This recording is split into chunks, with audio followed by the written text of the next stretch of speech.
मंगलाचरण।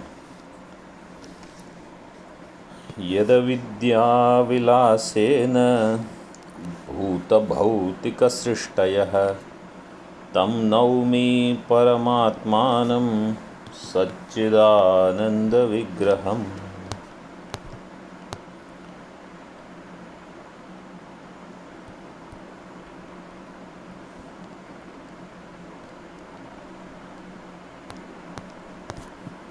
कल हम सुरभि खंड के बारे में देख रहे थे कि उसकी जो गंध है और वहाँ परोक्षत्व और अपरोक्षत्व वैसी ही है जैसे पर्वत में वन्नी का ज्ञान परोक्षत्व से होता है और पर्वत का ज्ञान अपरोक्ष होता है।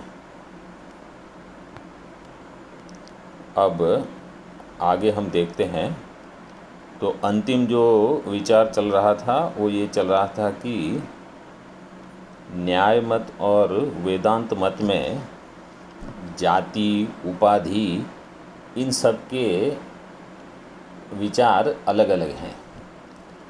जिसको न्याय पक्ष मानता है कि घट ज्ञान से घट की जाति का ज्ञान होता है, घट की उपाधि का ज्ञान होता है, वेदांत मत में केवल प्रत्यक्ष घट का ज्ञान होता है, बाकी सारे ज्ञान वहाँ प्रत्यक्ष में नहीं होते। और एक था समवाय के बारे में, उसके बारे में अब चर्चा चल रही है। पृष्ठ 58 पर है, 58।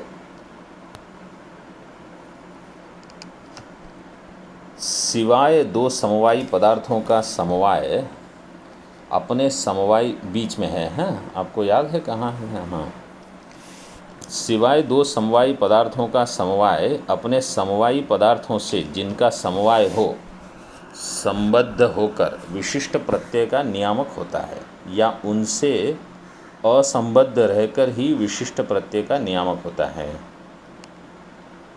तो दो समवायी पदार्थ मतलब दो पदार्थ जो एक दूसरे से समवायी संबंध से जुड़े हों, अपने समवायी पदार्थों से जिनका समवाय हो उससे संबद्ध होकर विशिष्ट प्रत्यय का नियामक होता है, या उनसे असंबद्ध रहकर ये समवायी पदार्थ विशिष्ट प्रत्यय का नियामक होता है, ये प्रश्न है। घट, अभी उसका दृष्टांत थोड़ा विवरण करते हैं। घट द्रव्य है और रूप गुण है। ये दोनों पदार्थ युत सिद्ध नहीं है किंतु अयुत सिद्ध है। समवाय संबंध वही होता है जो दो पदार्थ अयुत सिद्ध हो। ययोर द्वयोर मध्य जो दो अयुत सिद्धि हैं, एकम अविनश्यत अपराश्रितम तिष्ठति इति, ऐसा जो संबंध है उसको समवाय संबंध कहते हैं। तर्क संग्रह में ये अंत में आता है। तो यहाँ जिसमें समवाय हो वह समवायी इस व्युत्पत्ति से घट और रूप ये दोनों पदार्थ समवायी है, क्योंकि इन दो के बीच में समवाय संबंध होगा, घट और रूप के बीच में। समवाय उन समवायी पदार्थों से संबद्ध होकर ये दो पदार्थ समवेत हैं तथा घट रूपी है, मतलब घट रूपवान है। इस प्रकार विशिष्ट प्रत्यय का नियामक होकर उसका कारण होकर रहता है, या वह समवाय पदार्थों से संबद्ध न होकर ही उक्त विशिष्ट प्रत्यय का नियामक होता है। तो यहाँ प्रश्न ये है कि क्या घट इन दोनों से संबद्ध होकर, समवाय घट और रूप से संबद्ध होकर वहाँ रहता है कि इनसे संबद्ध हुए बिना ही वहाँ रहता है समवाय संबंध? यह प्रश्न सिद्धांती ने समवाय संबंध को पृथक पदार्थ मानने वाले तार्किक से किया है। ऐसे उभय कोटिक प्रश्न को विकल्प कहते हैं। तो यहाँ एक विकल्प खड़ा किया है कि जहाँ एक से अधिक कोटि बनती है,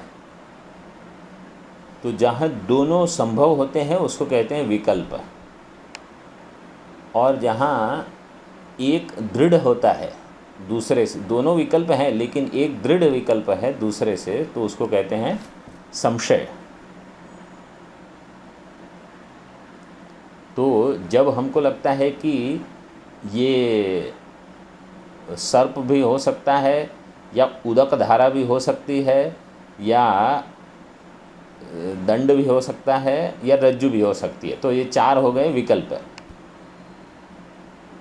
लेकिन इसमें जब हमको लगता है कि नहीं नहीं संभव है ये सर्प ही है, तो जिसकी संभावना अगर अधिक हो गई तो वहाँ उस पक्ष में संशय हो गया। तो इस विकल्प में दंडी पुरुषः, दंडवान पुरुष यह विशिष्ट प्रत्यय है, क्योंकि इसमें दंड विशेषण और पुरुष विशेषित है, विशेष्य है। ये दृष्टांत बार बार आता है दंडी पुरुष का, इसको ज़रा थोड़ा याद रख लेना, थोड़ा समझ लेना। क्योंकि जब आप कहते हो दंडी पुरुष, तो पुरुष मुख्य है, दंड वहाँ विशेषण है, गौण है। तो जब भी आपको दंड न भी हो तो भी पुरुष का ज्ञान तो हो सकता है। अगर दंड सहित एक बार पुरुष का ज्ञान हो गया तो दंड रहित पुरुष का भी ज्ञान हो सकता है। ठीक है। अगर आपको इसमें ये भेद पता हो कि विशेषण क्या है, विशेष्य क्या है। और इसमें दूसरी एक चीज़ क्या है कि इसका अर्थ ये है कि ये दोनों दिखते तो साथ साथ है, लेकिन ये यहाँ दो चीज़ें हैं। हमारे वेदांत मत में क्या होता है, जब हम कहते हैं कि चैतन्य और प्रमाता, तो प्रमाता जो है वो उसके साथ चैतन्य प्रमातृ विशिष्ट चैतन्य जब होता है, अहंकार और चैतन्य, तो ये दो साथ में रहते हैं।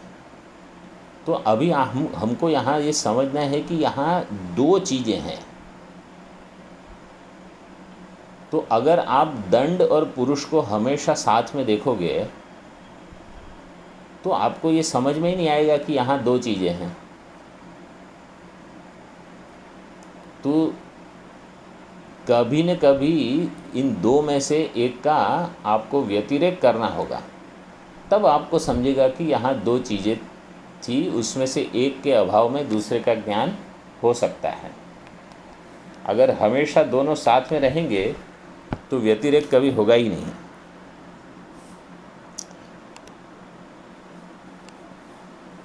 ठीक है, इसको ज़्यादा सोच सकते हो, इस पर विचार करना।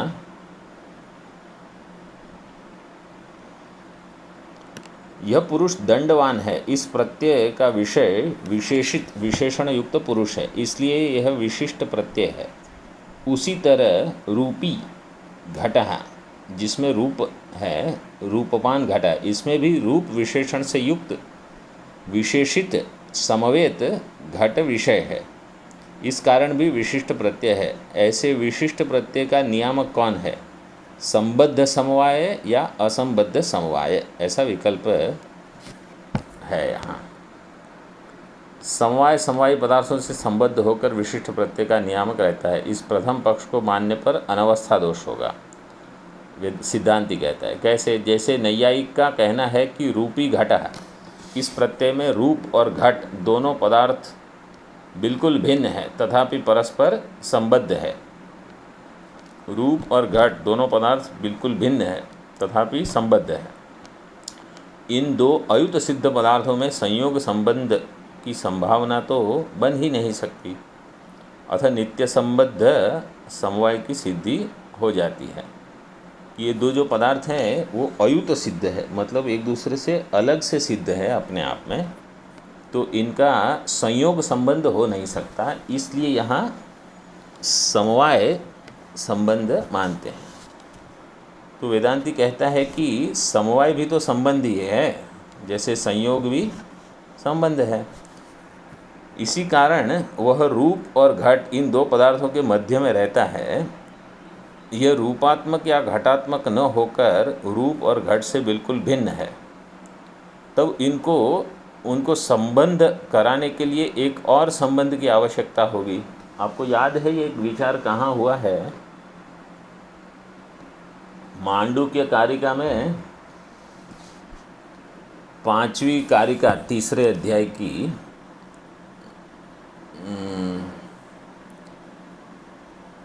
एक घट में रजो धूमादि भिर्युते न सर्वे संप्रयुज्यंत, यहाँ यथैकस्मिन् घटाकाश, जिस कारिका पर अभी महाराज जी का प्रवचन वहाँ रुका है, उस कारिका में ये वैशेषिक मत का ये यहाँ आता है कि अगर आप कहते हो कि घट और रूप के बीच में समवाय संबंध है, और समवाय को भी आप एक पदार्थ मानते हो, क्योंकि आप कहते हो द्रव्य गुण क्रिया जाति विशेष समवाय अभाव, इस प्रकार आप पदार्थ मानते हो, तो समवाय भी आपका एक पदार्थ है। और जैसे गुण है रूप और द्रव्य है घट, तो घट और रूप गुण जो है ये दो के बीच में आपने कहा समवाय संबंध है। तो अब आप बताओ घट और समवाय के बीच में क्या संबंध है? तो आपको कहना पड़ेगा समवाय संबंध है। तो घट के साथ समवाय संबंध को रहने के लिए आपको समवाय मानना पड़ेगा। फिर उस घट के साथ इस दूसरे समवाय को मानने के लिए कौन सा संबंध मानोगे? फिर से समवाय संबंध, तो वो अनवस्था दोष होगा। देखो, इस कारण रूप और समवाय का कल्पित संबंध भी परस्पर संबद्ध होकर ही संबंधी पदार्थों में अतिशय को पैदा कर सकेगा। अतः समवाय और समवाय का संबंध होने के लिए दूसरा समवाय, उसके संबंध के लिए तीसरा, उसके संबंध के लिए चौथा, इस प्रकार अविच्छिन्न समवाय परंपरा प्राप्त होगी। इसी को अनवस्था दोष कहते हैं। रूप और घट में समवाय की स्वरूप से ही स्थिति मानने पर घट और पट के संयोग की भी स्वरूप से ही स्थिति माननी होगी। अर्थात घट पटादि पदार्थों पर संयोग की समवाय से स्थिति की कल्पना करना व्यर्थ है। इसलिए रूप और घट का तादात्म्य मानना ही सर्वथा संयुक्तिक है। रूप और घट का तादात्म्य मतलब वेदांत क्या मानता है कि तादात्म्य संबंध है। हम समवाय संबंध एक अलग से पदार्थ नहीं मानते समवाय को, जो कि दो को जोड़ता है। वहाँ तादात्म्य हो गया, मतलब एक दूसरे से अभिन्न दिखते हैं ये रूप और द्रव्य। यदि ऐसा कहें कि समवायी पदार्थों से नित्य संबद्ध हुआ ही प्रतीत होता है, जिससे पूर्वोक्त अनवस्था दोष नहीं हो सकेगा। समवाय और समवायी पदार्थों से नित्य संबद्ध हुआ ही प्रतीत होता है, तो संयोग भी संयोगी पदार्थों से नित्य संबद्ध हुआ ही प्रतीत होता है, संयोग संबंध। तब संयोग को संबंधित होने के लिए एक दूसरा समवाय संबंध की अपेक्षा नहीं होनी चाहिए। इस पर यदि ऐसा कहे कि दो द्रव्यों का संयोग होने से संयोग पृथक पदार्थ है, उसे गुण कहते हैं। अतः अपने स्वरूप से भिन्न स्वरूप वाले द्रव्य से संबंधित होकर उसमें समवाय की अपेक्षा नहीं है, तो समवाय भी अर्थांतर है, अर्थात द्रव्य गुण कर्म से वो भिन्न पदार्थ है, सप्त पदार्थ में अलग है। तब वह द्रव्य गुण कर्म से संबंधित होते समय दूसरे समवाय की अपेक्षा कैसे नहीं करेगा? अवश्य ही करेगा, क्योंकि जब भी ये समवाय किसी के साथ संबंध बनाता है तो कहीं न कहीं संबंध की अपेक्षा होगी। तो अगर आप कहोगे कि संयोग यह गुण पदार्थ होने से द्रव्यों से संबंधित होते समय समवाय की अपेक्षा करता है, संयोग की तरह समवाय स्वयं गुण नहीं है, अपितु 7 पदार्थों में से छठा पदार्थ है, इसलिए उसे दूसरे समवाय की अपेक्षा नहीं होती। ऐसा कहे तो संयोग को गुणत्व आपकी परिभाषा में है, शास्त्रीय नहीं है। संयोग को गुण मानना, संयोग को गुणत्व आपकी परिभाषा में शास्त्रीय नहीं है। मतलब किसी शास्त्र में ये संयोग संबंध जो है उसको गुण नहीं माना है।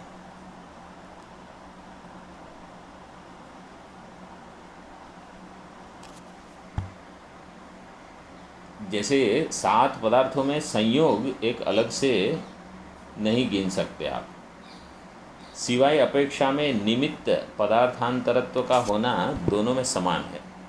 संयोग जैसे संयोगी से पृथक पदार्थ है, वैसे समवाय भी समवायी से पृथक पदार्थ है।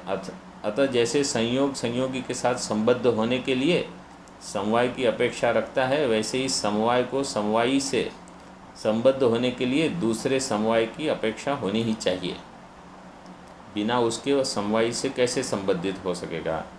तो इस अनवस्था दोष के निवारणार्थम यदि हम पूर्वोक्त विकल्पों में से दूसरे पक्ष का समवायी, एक पक्ष हो गया कि जहाँ अनवस्था दोष होगी, दूसरा पक्ष है कि संबंध हुए बिना ही समवाय विशिष्ट प्रत्यय का नियामक होता है, इसको ग्रहण करें तो अति प्रसंग होगा।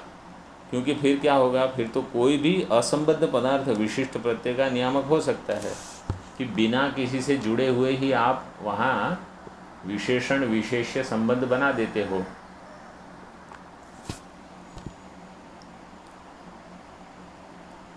असंबद्ध पट से भी रूपी घट प्रत्यय होने का प्रसंग प्राप्त होगा। इसका अर्थ क्या है कि घट और रूप में एक संबंध है,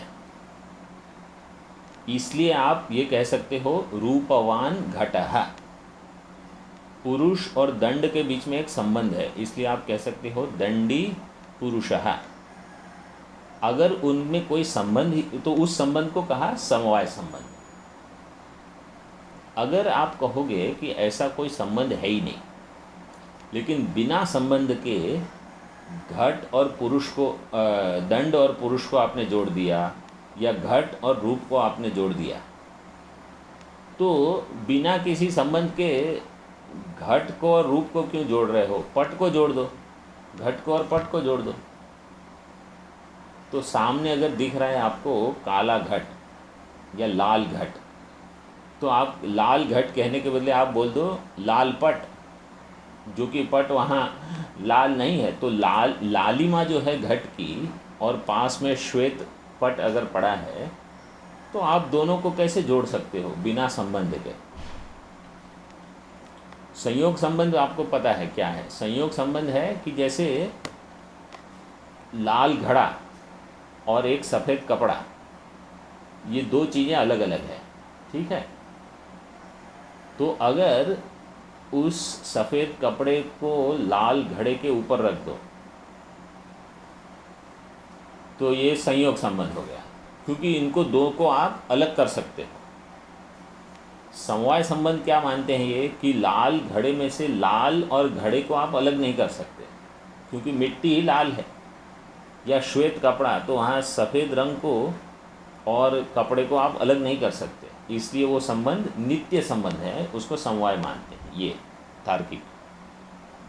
तो अगर हाँ अयुत सिद्ध, हाँ, तो अगर समवाय संबंध मानते हो तो एक अनवस्था दोष का प्रसंग होगा, और अगर समवाय संबंध नहीं मानते हो कि बिना संबद्ध होते हुए ही समवाय हो गया, तो किसी के साथ भी संबंध हो जाएगा। ठीक है, यहाँ तक तो असंबद्ध पट से भी रूपी घट प्रत्यय होने का प्रसंग प्राप्त हो जाएगा। सिवाय इसके हम अद्वैत सिद्धांती आप तार्किकों से यह पूछते हैं कि समवाय अनेक है या एक है, तो आप उसे अनेक नहीं बता सकते। न्यायिक कहते हैं समवाय एक ही है।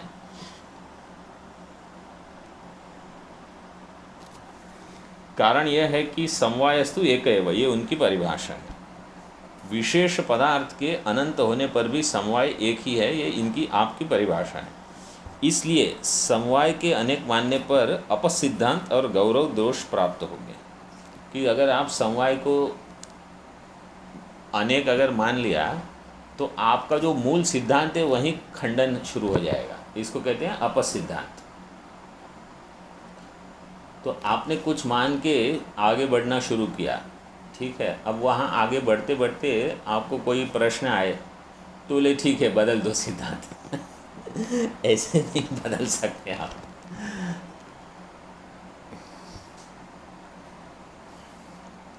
यदि समवाय को एक बतावे तो रूप, ज्ञान आदि का समवाय वायु, घट आदि पर स्थित समवाय से पृथक न होने से वायु रूपवान है, घट विलक्षण गतिमान है, इस प्रतीति का प्राप्त होने का प्रसंग होगा। जैसे वायु और गति इनके बीच में समवाय है और रूप और घट इनके बीच में समवाय है, ठीक है। तो आप कहोगे गतिमान वायु, रूपवान घट, ये तो ठीक है। लेकिन अगर समवाय एक ही है तो गतिमान वायु के बदले आप कहोगे रूपवान वायु और गतिमान घट, तो न घट गतिमान हो सकता है न वायु में रूप है, तो ये प्रसंग आ जाएगा। इस पर यदि आप ऐसा कहते हैं कि वायु में रूप और घट में विलक्षण गति का अभाव होने से उपर्युक्त प्रतीति का प्रसंग कैसे प्राप्त होगा, तो उत्तर यह है कि वायु में रूप की स्थिति के प्रयोजक के कारण रूप समवाय के रहने पर भी रूप का अभाव बताने लगे तो व्याघात दोष प्राप्त होगा कि वायु में रूप की स्थिति का प्रयोजक समवाय है और आपको तो समवाय होने पर भी, मतलब प्रश्न ये है कि अगर समवाय एक है तो समवाय कहाँ रहता है। आप कहोगे वायु में रहता है या घट में रहता है, दृष्टांत कि ये सभी जगह एक ही समवाय है। तो अगर एक ही समवाय है तो उस समवाय ने क्या किया, रूप को और घट को जोड़ दिया और उसी समवाय ने वायु को और गति को जोड़ दिया। गति कर्म है, वायु द्रव्य हो गया और यहाँ घट द्रव्य है और रूप गुण है, तो इनको जब जोड़ दिया, उनको जोड़ दिया। अब यही समवाय रूप को और गुण को ही क्यों जोड़ता है, रूप को और गति को, घट को और गति को जोड़ दे और वायु को रूप के साथ जोड़ देगा, समवाय तो एक ही है। तो बोले नहीं, वहाँ तो संबंध हो नहीं सकता। तो वही कहते हैं कि अगर संबंध नहीं होगा तो ये वदतो व्याघात दोष होगा कि समवाय होने पर भी, एक ही समवाय होने पर भी केवल विशेष प्रकार से एक दूसरे का जोड़ होता है। इस प्रकार समवाय के सिद्ध न होने पर प्रत्यक्ष गम्य कार्यत्व और ब्रह्म भिन्नत्व लिंग अनुमान से तथा हे सौम्य, यह समस्त कार्य रूप जगत उत्पत्ति से पूर्व सत ही था, सदैव सौम्य इदम अग्र आसीत्। इस श्रुति से सिद्ध ब्रह्म से भिन्न सकल प्रपंच अनित्य है। इस न्याय से नित्यत्व व समवे तत्व विशेषणों से युक्त जातित्व की घटत्वादि में असिद्धि है। घटत्वादि में जाति और नित्य समवेत इन सब की सिद्धि हो नहीं सकती। क्यों? क्योंकि पहले केवल ब्रह्म था तो ना वहाँ कोई समवाय संबंध तो था। ये सब नैयायिकों को समझाने के लिए है। अब अगर हमको ऐसे न्याय की समझ हमारी दृढ़ है ही नहीं कि हम कहाँ, जैसे आप कभी भी घट को देखते हो तो आपको ऐसा लगता है कि यहाँ एक समवाय संबंध से घट में रंग यहाँ बैठा हुआ है। अभी अगर हमारे ये संस्कार ही नहीं है, या कपड़ा देखते हो आप, तो आप अपना कपड़ा देखो, मैं जब मेरा कपड़ा देखता हूँ कि यहाँ पट है और उसमें ये रूप है, ये गेरू है, गेरू रंग, तो ये समवाय संबंध से है। मुझे ऐसा कभी जब लगता ही नहीं तो उसका खंडन करने की क्या आवश्यकता है। वो तो जिसको ऐसा लगता रहता है उसको खंडन करना पड़ता है। जैसे मैं बताता हूँ कि अगर उपनिषद कहता है कि नान्त प्रज्ञ न बहिष्प्रज्ञ न उभयत प्रज्ञ, तो अगर दिन भर मुझे ये लगता है कि मैं बहिष्प्रज्ञ हूँ या अंतःप्रज्ञ हूँ, बहिष्प्रज्ञ हूँ या अंतःप्रज्ञ, और रात को मैं प्रज्ञान घन हो जाता हूँ, तो उसका खंडन करने के लिए उपनिषद को कहना पड़ता है कि न तुम अंतःप्रज्ञ हो, न बहिष्प्रज्ञ हो, न उभय प्रज्ञ हो, न प्रज्ञान घन हो, तुम इन सब से अलग हो। तो मेरा चिंतन अभी क्या होता है दिन भर कि मैं स्वामी बोधात्मानंद हूँ। तो इसलिए वेदांत को आके क्या खंडन करना है कि तुम स्वामी नहीं हो। अगर मुझे लगता है कि नहीं, यहाँ एक शरीर है, वो द्रव्य है, इसमें समवाय संबंध से कुछ गुण है, तब तो समवाय का खंडन, मैंने कभी अपने आप को समवाय संबंध से जुड़ा हुआ जाना ही नहीं है, उसके खंडन की कोई आवश्यकता नहीं है। मतलब आपको वहाँ प्रहार करना है जो आप हमेशा गलत सोचते हो, जो आप सोचते ही नहीं, वो चाहे सही हो गलत हो, आपने उस दिशा में सोचा ही नहीं है, तो उसका खंडन करके क्या लाभ है।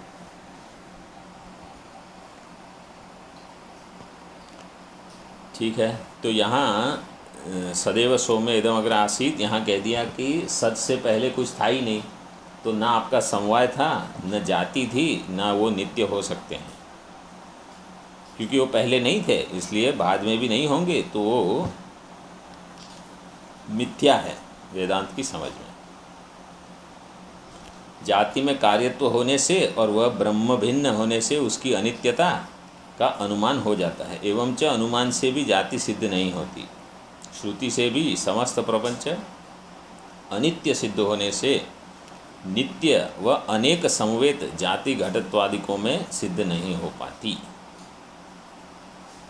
घटत्वादिकों में जाति अनेक समवेत्व सिद्ध नहीं हो पाती। नैयायिकों से स्वीकृत जाति, अभी ये थोड़ा इसको छोड़ सकते हो, अच्छा ठीक है पढ़ते हैं। नैयायिकों से स्वीकृत जाति की इस प्रकार अप्रामाणिकता सिद्ध होने से ही परोक्षत्व और अपरोक्षत्व को हम जाति रूप नहीं मानते। ये परोक्ष ज्ञान और अपरोक्ष ज्ञान ये जाति से नहीं जुड़ते हैं, ये जाति रूप नहीं है। इस प्रकार घटत्वादिकों के जाति रूप होने में भी कोई प्रमाण नहीं है। जाति की अप्रामाणिकता में 3 हेतु दिए हैं। पहला हेतु है प्रत्यक्षत्व घटत्व की सत्ता में प्रमाण है। प्रत्यक्ष प्रमाण क्या देता है कि घटत्व वहाँ है, घट है। जातित्व रूप साध्य की अप्रसिद्धि होने से, ये दूसरा है, वहाँ 2 नंबर नहीं लिखा है, आप समझ लो। जातित्व रूप साध्य की अप्रसिद्धि होने से अनुमान प्रमाण का अवसर ही नहीं प्राप्त होता।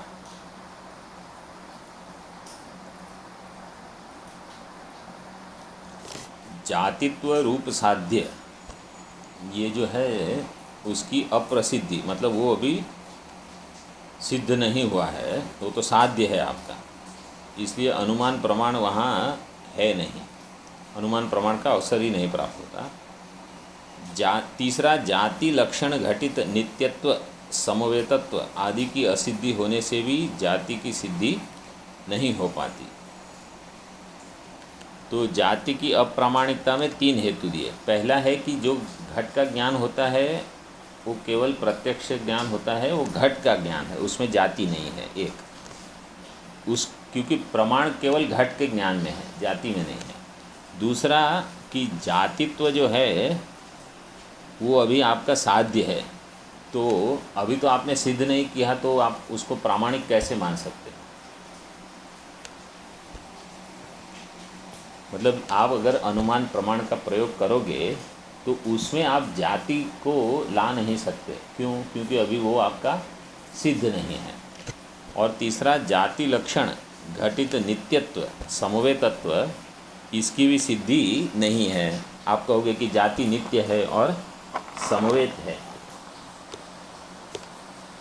तो जो सिद्ध ही नहीं है उसके बारे में प्रामाणिकता कैसे होगी। इस पर तार्किक पूछता है कि आपने तो जाति की तरह उपाधि को भी अप्रामाणिक बताया, परंतु 3 हेतुओं से मात्र जाति की परिभाषा अप्रामाणिक ठहरती है, उपाधि की नहीं। ये तार्किक को ऐसा लगा कि हम भूल गए कि उपाधि का भी खंडन करना है, और केवल आपने ये सिद्ध किया कि जाति अप्रामाणिक है। तो बोले हमको याद है तो हमारी उपाधि भी अप्रामाणिक ही है, हम इसको भी नहीं छोड़ने वाले हैं। इस शंका का निरसन ग्रंथकार एवं कहते हैं, वो कहते हैं वैसे ही उपाधि का निरसन भी समझ लेना चाहिए। जातित्व की परिभाषा में अप्रामाणिकता दिखाने के लिए जो 3 हेतु दिए, उन्हीं से उपाधित्व का भी निरसन हो जाता है। जैसे नील घटत्व आदि में उपाधित्व बताने वाले आपकी नील घटत्व की परिभाषा प्रमाणिक नहीं है, ये प्रतिज्ञा हुई। क्यों? क्योंकि एक यह नील घट है इत्यादि प्रत्यक्ष प्रमाण नील घटत्व के अस्तित्व में प्रमाण है, न कि नील घटत्व की उपाधि होने में। दूसरा, उपाधित्व रूप साध्य के अप्रसिद्ध होने से तत्साधक अनुमान भी नहीं हो सकता। मतलब उपाधित्व रूप साध्य का साधक अनुमान नील घटत्वादि उपाधि है, क्योंकि उस नील घटत्वादि पर जाति भिन्न सामान्य धर्मत्व है। अर्थात नील घटत्व जाति से भिन्न सामान्य धर्म है, आकाशत्वादि के समान। परंतु इस अनुमान में उपाधित्व रूप साध्य ही अप्रसिद्ध है। जो आपने कहा कि नील घटत्व उपाधि है, ये उपाधि साध्य है, उपाधि नाम की कोई चीज़ ही अभी सिद्ध नहीं हुई है, तो आप ऐसा अनुमान का प्रयोग नहीं कर सकते। वहाँ एक टिप्पणी नंबर 1 में दिया है, नील घटत्वादिकम उपाधि ही, नील घटत्वादिकम पक्ष है, उपाधि साध्य है, जाति भिन्न सामान्य धर्मत्वात् ये हेतु हो गया। तो ये जाति भिन्न सामान्य धर्म होने के कारण ये उपाधि है। यही अभी आपने उपाधि का प्रयोग किया, उपाधि सिद्ध ही नहीं हुई कि उपाधि नाम की कोई चीज़ है। जैसे समवाय संबंध नाम की कोई चीज़ है, वही सिद्ध नहीं हुई थी। ये केवल आपकी समझ है, ठीक है। और तीसरा वहाँ दिया है कि समवाय आदि की सिद्धि न होने से उपाधित्व की भी सिद्धि नहीं होती। जैसे समवाय असिद्ध रहा, वैसे ये जाति उपाधि ये सब असिद्ध हैं। मतलब आप ये ऐसे मानते हो, हम तो ऐसे नहीं मानते। बहुत अच्छा। यद्यपि जाति और उपाधि दोनों अप्रामाणिक है, तथापि एक ही चैतन्य में परोक्षत्व, अब फिर से हमारे विषय पर आते हैं, ठीक है। परोक्षत्व और अपरोक्षत्व रूप दो विरुद्ध धर्मों का रहना कहाँ तक उचित है? तो इस प्रश्न का उत्तर देते हैं कि पर्वतो वन्यमान इत्यादौ च पर्वतांशे वन्यंशे च अंतःकरणवृत्ति भेदांगीकारेण तत्तद्वृत्त्यवच्छेदक भेदेन परोक्षत्वापरोक्षत्वयोरेकत्र चैतन्ये वृत्तौ न विरोधः।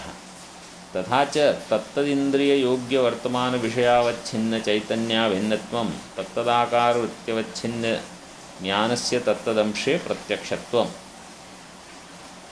कि पर्वत वन्यमान है, इसमें पर्वत अंश में और वन्य अंश में, तो ये दो अलग वृत्तियाँ होगी। पर्वत अंश में क्या है? प्रत्यक्षत्व या अपरोक्षत्व, और वन्य अंश में परोक्षत्व।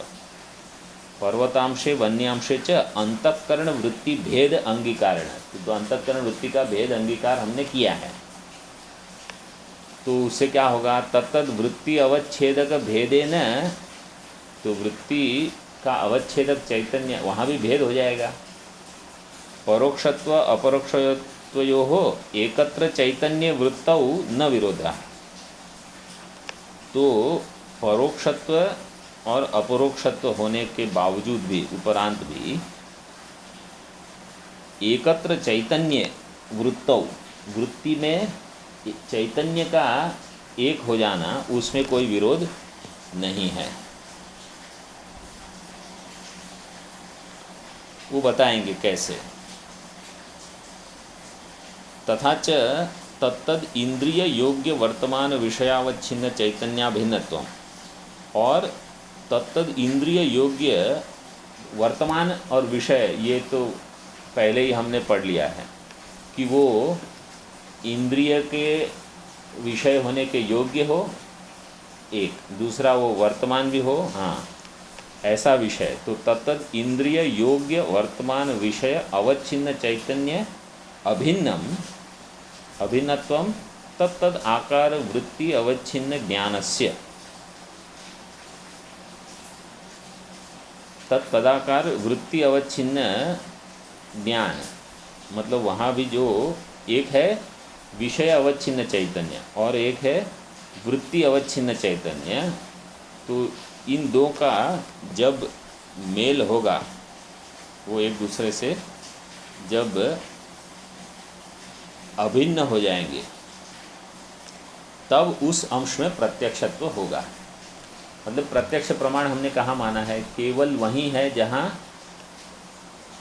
विषयावच्छिन्न चैतन्य अभिन्न होकर वृत्ति अवच्छिन्न चैतन्य होगा। मतलब जिस अंश में वृत्ति अवच्छिन्न चैतन्य और विषयावच्छिन्न चैतन्य एक होंगे, उस अंश में क्या होगा? प्रत्यक्ष ज्ञान होगा। बाकी अंश में हम नहीं मानते। तो जो इसीलिए वन्नी का हम कहते हैं अनुमान है। वन्नी प्रत्यक्ष नहीं है, केवल पर्वत प्रत्यक्ष है। देखो अभी इसका अर्थ बताते हैं। अभी सरल है। पर्वत वन्यमान है इत्यादि अनुमिति ज्ञान में हम पर्वत अंश में और वन्य अंश में, वन्य अंश में, अक्ष में नहीं, वन्य अंश में अंतःकरण वृत्ति का भेद मानते हैं। मतलब हम मानते हैं कि यहाँ अंतःकरण वृत्ति में भेद है। पर्वत अंश में और वन्य अंश में भिन्न भिन्न अंतःकरण वृत्तियाँ हैं। यह हमारा सिद्धांत है। इस ऐसा होने से उन भिन्न वृत्तियों का अवच्छेदक भी भिन्न होगा। मतलब दोनों का चैतन्य भिन्न होगा, क्योंकि वृत्तियाँ भिन्न हैं। इसलिए एक ही परमात्मक चैतन्य में परोक्षत्व और अपरोक्षत्व रूप परस्पर विरुद्ध दो धर्मों के रहने में कोई विरोध नहीं है।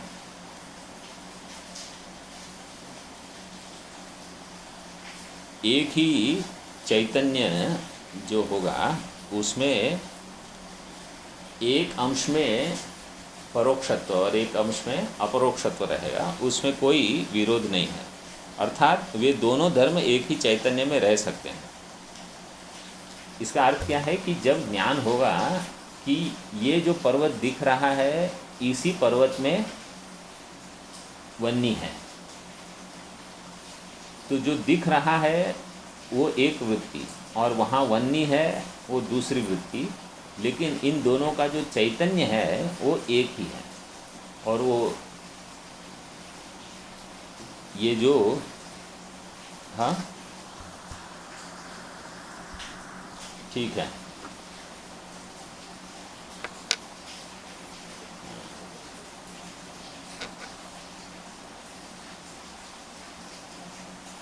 अभी आपको सुनाई दे रहा है?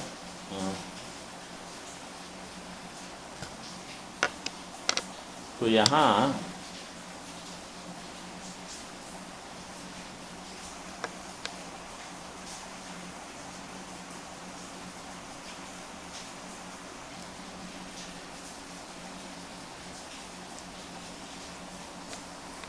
प्रत्यक्ष और परोक्ष, ये जो दो ज्ञान है,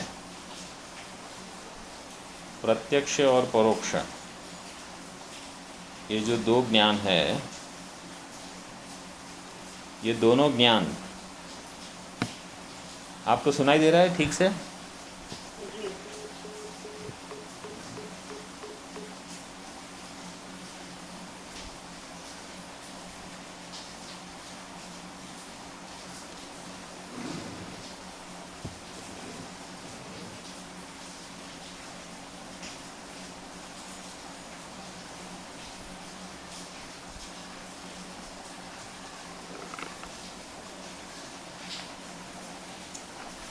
प्रत्यक्ष ज्ञान और परोक्ष ज्ञान, ये दोनों अलग अलग वृत्ति होने पर भी उनका चैतन्य एक है, उसमें कोई विरोध नहीं है।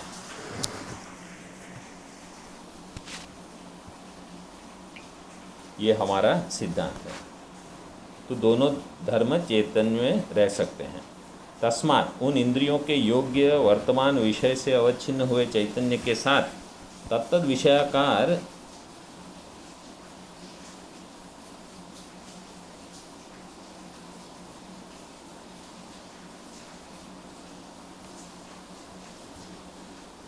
हुई इंद्रिय वृत्ति से अवच्छिन्न हुए चैतन्य का अभेद होना ही उस अंश में ज्ञान का प्रत्यक्षत्व है। तो यहाँ ये ज्ञान जो है उसको प्रत्यक्ष हम उस अंश में मानते हैं जिस अंश में इंद्रिय वृत्ति से अवच्छिन्न चैतन्य का विषय अवच्छिन्न चैतन्य के साथ अभेद होता है, उस अंश में प्रत्यक्ष ज्ञान मानते हैं। ठीक है।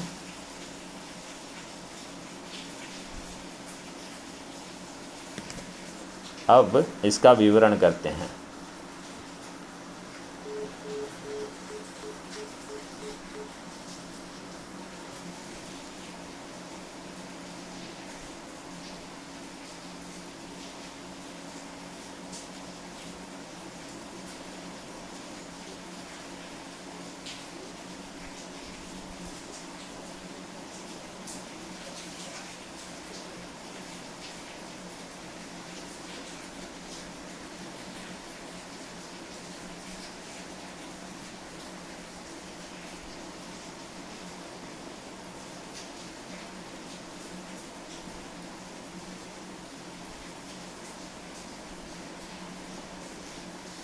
इसका विवरण देखो। अभी पीछे कह चुके हैं कि घटावच्छिन्न आकाश मठावच्छिन्न आकाश से भिन्न नहीं है, क्योंकि घट और मठ दोनों विभाजक पदार्थ एक ही देश में स्थित रहते हैं। उसी तरह अंतःकरण वृत्ति और घट को एक देशस्थ होने से उन्हें उपधेय भेदकत्व नहीं है।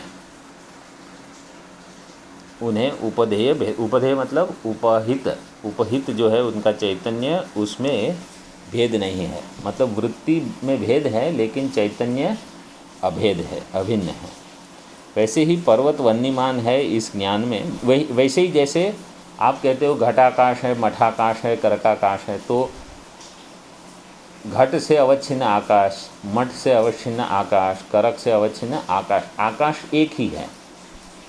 ये केवल उपाधियां वहाँ अलग अलग है। वैसे ही अपरोक्ष अवच्छिन्न चैतन्य और परोक्ष अवच्छिन्न चैतन्य, चैतन्य एक ही है।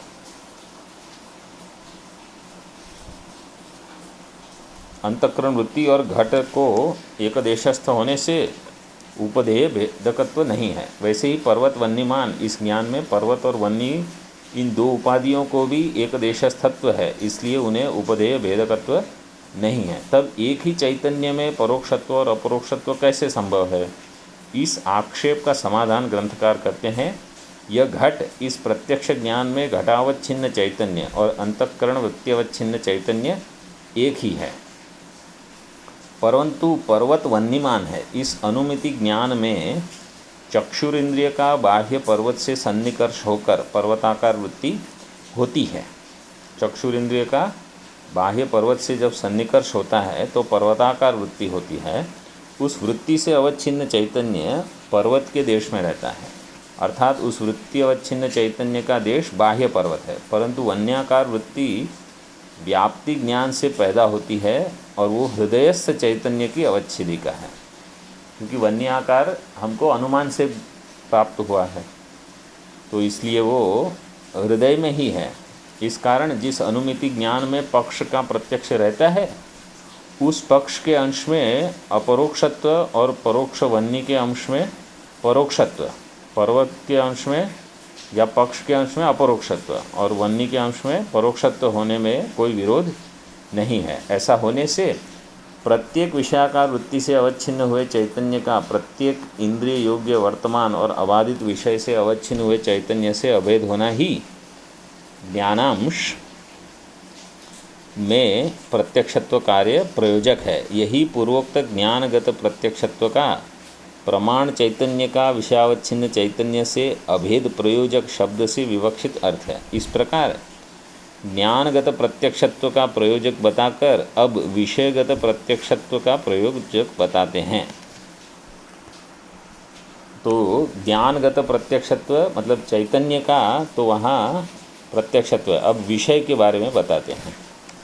घटादेर विषयस्य प्रत्यक्षत्वं तु प्रमात्र भिन्नत्वं।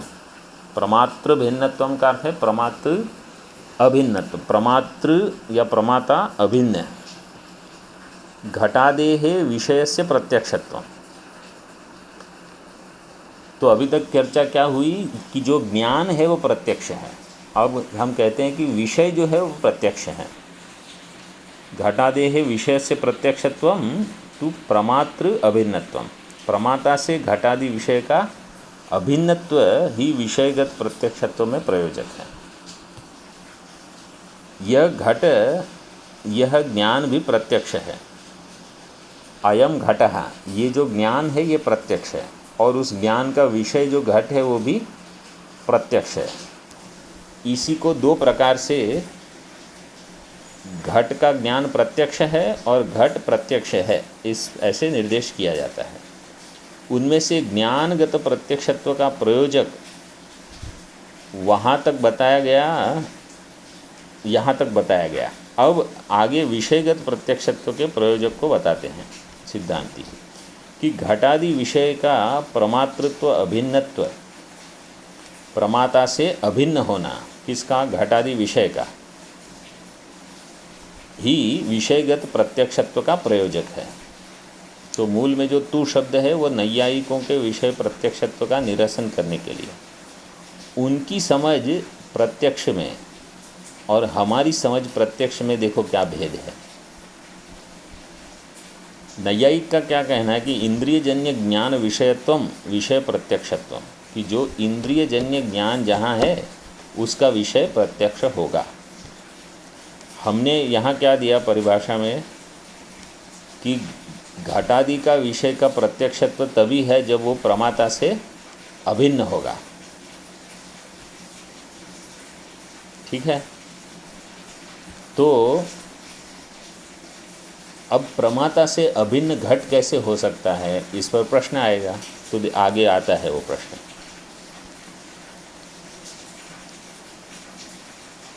नैयायिक इंद्रियजन्य ज्ञान विषयत्वम विषय प्रत्यक्षत्वम, इंद्रियों से उत्पन्न हुए ज्ञान का विषय होना ही विषय का प्रत्यक्षत्व है, ऐसा लक्षण करते हैं। परंतु वह विषय प्रत्यक्ष का लक्षण मनोरूप इंद्रिय से होने वाले अनुमिति ज्ञान में अतिव्याप्त होता है, कि जहाँ अनुमान होगा वहाँ भी तो आपको ऐसे ही लगेगा कि ये प्रत्यक्ष है। इसलिए नैयायिक के बताए हुए विषय प्रत्यक्षत्व का निरसन कर घटादि विषय से प्रमाता का अभेद, इस विषय प्रत्यक्षत्व के प्रयोजक को यहाँ बताया है। विषय प्रत्यक्षत्व का निरसन करके घटादि विषय से प्रमाता का अभेद, ऐसा वेदांत कहते हैं। अब इस पर शंका कहते हैं कि नैयायिक कहते हैं कि जो घट है वो प्रमाता से अभिन्न कैसे हो गया, वो घट तो अलग है, प्रमाता अलग है। ननु कथम घटादेः अंतःकरणावच्छिन्न चैतन्य अभेदः, ये घट का अंतःकरण अवच्छिन्न चैतन्य से अभेद कहाँ से हो गया। अहम इमं पश्यामि इति भेद अनुभव विरोधात्, अनुभाव नहीं अनुभव,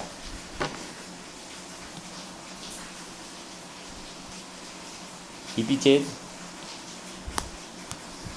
ये केवल ये पूरा है वो पूर्व पक्ष है कि घटादि विषयों का अंतःकरणावच्छिन्न चैतन्य से अभेद कैसे संभव है, क्योंकि विषय का प्रमाता से अभेद यदि मान लिया जाए तो मैं इस घट को देखता हूँ, ये भेद अनुभव से विरुद्ध हो जाएगा। उसी का विवरण दिया है कि प्रमेय का प्रमाता से अभिन्न होना ही घटादि प्रमेय का प्रत्यक्षत्व है, ऐसा आप कह रहे हैं। प्रमेय का प्रमाता से अभिन्न होना, एक हो जाना, इसी को आप कहते हो कि ये घट प्रमेय प्रत्यक्ष है। परंतु प्रमात्र अभिन्नत्व ये कैसे हो सकता है, क्योंकि हम तो घट को अपने से अलग मानते हैं।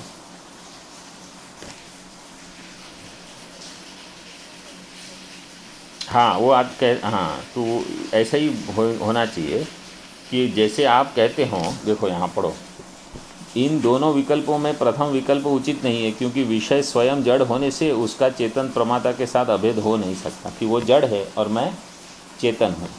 दूसरा विकल्प भी उचित नहीं है, क्यों? क्योंकि मैं मनुष्य हूँ, इसके बदले मुझे सोचना होगा कि मैं घट हूँ, ऐसी प्रतीति होनी चाहिए। परंतु मैं घट हूँ ऐसी प्रतीति नहीं होती। तो अगर मैं गधे को देखता हूँ तो क्या होगा कि मैं गधा हूँ या बंदर हूँ, इस प्रकार की प्रतीति होनी चाहिए।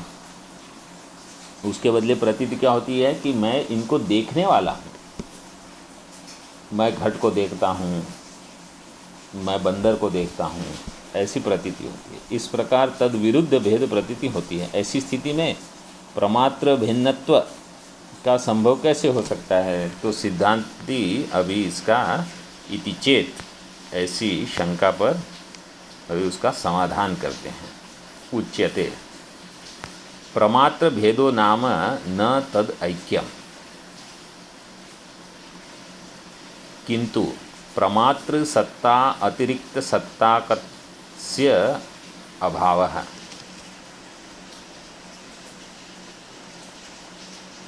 सत्ताकस्य है कि क्या है वो, सत्ताकत्व अभावः।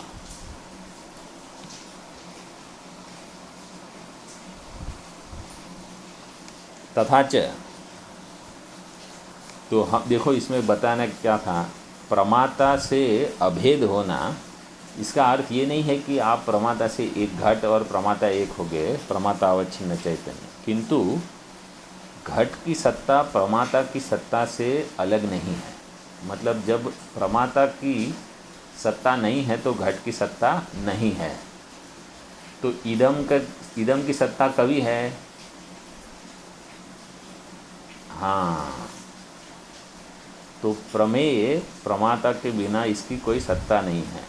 ये हो गया दृष्टि सृष्टिवाद की एक भूमिका, कि आप ऐसे सोचो कि वहाँ जो पदार्थ है अगर प्रमाता ही नहीं है तो प्रमेय की सिद्धि कैसे करोगे। तो इसलिए उसकी कोई सत्ता नहीं है, इसलिए वो प्रमाता अवच्छिन्न चैतन्य से अभिन्न है, ऐसा कहा। तो इसलिए जब मैं जागृत में रहता हूँ तो उन पदार्थों की मेरे लिए सत्ता है, जब मैं जागृत में नहीं हूँ, स्वप्न में जाता हूँ, तो इन सब पदार्थों की सत्ता मेरे लिए नहीं है।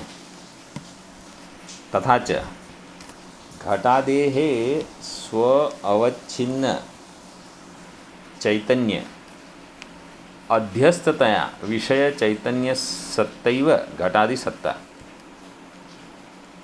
घटादि कहाँ है, बोले स्व अवच्छिन्न चैतन्य में अध्यस्त हैं,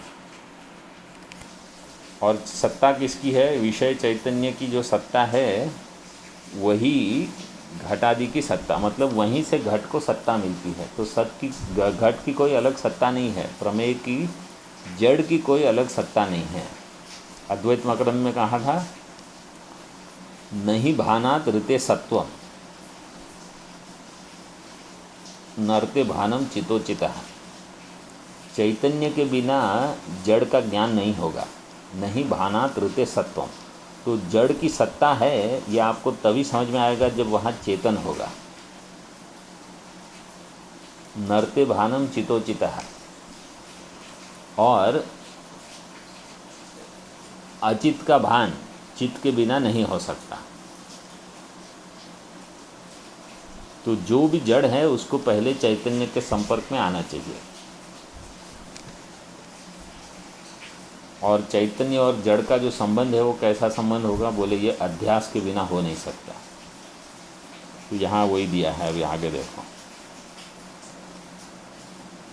घटादेहे स्व अवच्छिन्न चैतन्य अध्यस्ततया विषय चैतन्य सत्तैव घटादि सत्ता। अधिष्ठान सत्ता अतिरिक्ततया आरोपित सत्तायाः अनंगीकारात्। जो आरोपित है, अध्यारोपित है, उसकी सत्ता का कोई हम स्वीकार नहीं करते। अधिष्ठान सत्ता से अतिरिक्त, मतलब अधिष्ठान सत्ता ही है, आरोपित की कोई सत्ता नहीं है। विषय चैतन्यम च पूर्वोक्त प्रकारेण प्रमात्र चैतन्यम एव। विषय चैतन्य और प्रमाता चैतन्य एक ही है, तो इसलिए वहाँ चैतन्य में घट भास रहा है। देखो मेडिटेशन यहाँ क्या है, आपका ध्यान क्या है, ये करना है कि घट भास कहाँ रहा है। तो आप कहोगे कि घट भूतल में भास रहा है ज़मीन पे, या घट मिट्टी में भास रहा है, तो यहाँ एक और आप आगे बढ़ो और कहो कि घट चेतन में भास रहा है। या दृश्य कहाँ भास रहा है, दृष्टा में। तो जो दृश्य भास रहा है वो वास्तव में दृष्टा चेतन में भास रहा है, और वो दृष्टा चेतन मैं हूँ। इसलिए ये पूरे ब्रह्मांड की सत्ता मुझसे अतिरिक्त नहीं है, वो चेतन मैं हूँ।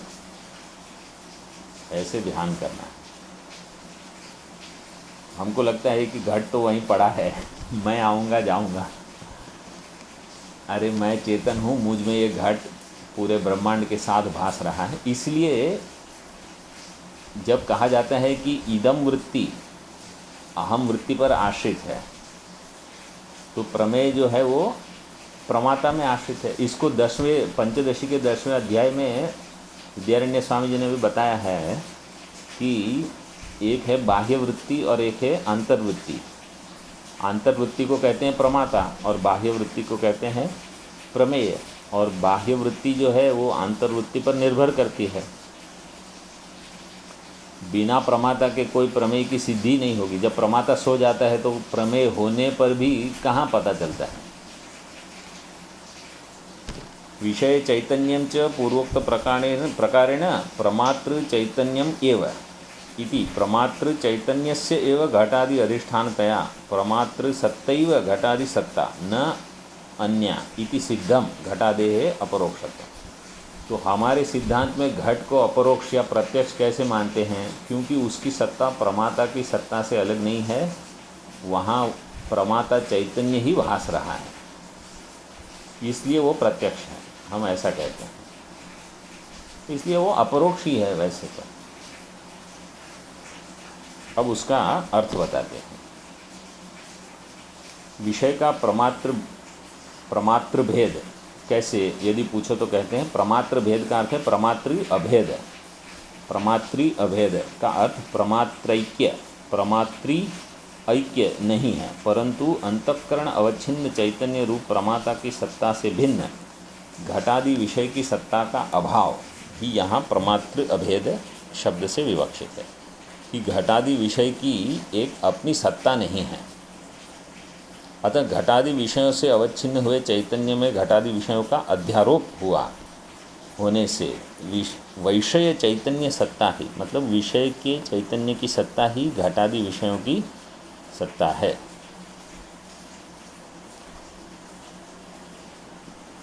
घटादि का जो चैतन्य वहाँ है उसकी सत्ता से घट की सत्ता है, घट की अपनी सत्ता नहीं, क्योंकि हम वेदांती अधिष्ठान की सत्ता से आरोपित की सत्ता को भिन्न नहीं मानते। पूर्वोक्त प्रकार से प्रमात्र चैतन्य ही विषय चैतन्य है। प्रमात्र चैतन्य में घटादि विषयों की अधिष्ठानतया होने से प्रमात्र सत्ता ही घटादि सत्ता है, उनसे भिन्न नहीं है। इससे घटादिकों का अपरोक्षत्व या प्रत्यक्षत्व सिद्ध हुआ। यहाँ तक अब रखते हैं, फिर आगे बाद में करेंगे। ओम पूर्णमदः पूर्णमिदं पूर्णात् पूर्णमुदच्यते पूर्णस्य पूर्णमादाय पूर्णमेवावशिष्यते। ओम शांति शांति शांति। शंकरं शंकराचार्यं केशवं बादरायणं सूत्रभाष्यकृतौ वन्दे भगवन्तौ पुनः पुनः। ईश्वरो गुरुरात्मेति मूर्तिभेदविभागिने व्योमवद्व्याप्तदेहाय दक्षिणामूर्तये नमः। ओम शांति शांति शांति। ओम।